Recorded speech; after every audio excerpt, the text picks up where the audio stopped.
ಹರ ಹರ ಮಹಾದೇವ್, ಎಲ್ರಿಗೂ ನಮಸ್ಕಾರ. ನಾನ್ ನಿಮ್ಮ ಮ್ಯಾಡ್ ಬ್ರೋ ಶಿವು, ತುಮಕೂರು ಹುಡುಗ. ನೀವು ನೋಡ್ತಾ ಇರ್ಬೋದು, ನಾನು ಇವಾಗ ಬದ್ರಿನಾಥ್ ಹೋಗ್ತಾ ಇದ್ದೀನಿ. ಬದ್ರಿನಾಥ್ ಇನ್ನೇನು ಜಾಸ್ತಿ ದೂರ ಇಲ್ಲ. ಇವತ್ತು ಸಂಜೆ ಇಲ್ಲ ನಾಳೆ ಮಧ್ಯಾಹ್ನ ರೀಚ್ ಆಗ್ತಾ ಇದ್ದೀನಿ. ಆದ್ರೆ ಇಲ್ಲಿ ಒಂದ್ 2 ಅವರ್ ಇಂದ ಇಲ್ಲಿ ವೆಯ್ಟ್ ಮಾಡ್ತಾ ಇದ್ದೀನಿ. ನೀವು ನೋಡ್ತಾ ಇರ್ಬೋದು, ಇಲ್ಲೆಲ್ಲ ವೆಯ್ಟ್ ಮಾಡ್ತಾ ಇರೋಂತವ್ರೆ ಎಲ್ಲನ. ಹಾಗೆ ಇಲ್ಲಿ ಏನಾಗಿದ್ಯಪ್ಪ ಅಂದ್ರೆ, ಉತ್ತರಾಖಂಡ್ನ ಒಂದು ಜಾಗ ರೋಡು ಅಂದ್ರೆ ಈ ತರ ಎಲ್ಲ ಬೆಟ್ಟ ಕಷ್ಟ ಆಗ್ತಾ ಇರೋದೇ ಸರ್ವೇ ಸಾಮಾನ್ಯ ಇಲ್ಲೆಲ್ಲ. ಈಗ ಇಲ್ಲಿಂದ ಇನ್ನೂ ಗೊತ್ತಿಲ್ಲ ಇನ್ನು ಎಷ್ಟೊತ್ತಾಗುತ್ತೆ ಅಂತ. ಈ ಒಂದು ರೋಡಲ್ಲಿ ಬರ್ತಾ ಟೈಮಿಂಗ್ ಸಿಕ್ಕೊಂಡು ಬರಕ್ ಆಗಲ್ಲ.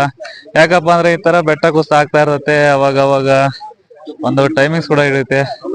ಹಾಗೆ ಇನ್ನು ಮುಂದೆ ಹೋಗ್ತಾ ಇದೀನಿ, ಇನ್ನು ಅಲ್ಲಿ ಕಾರ್ಯಾಚರಣೆ ನಡೀತಾ ಇದೆ, ನೀವು ನೋಡ್ಬೋದಲ್ಲಿ.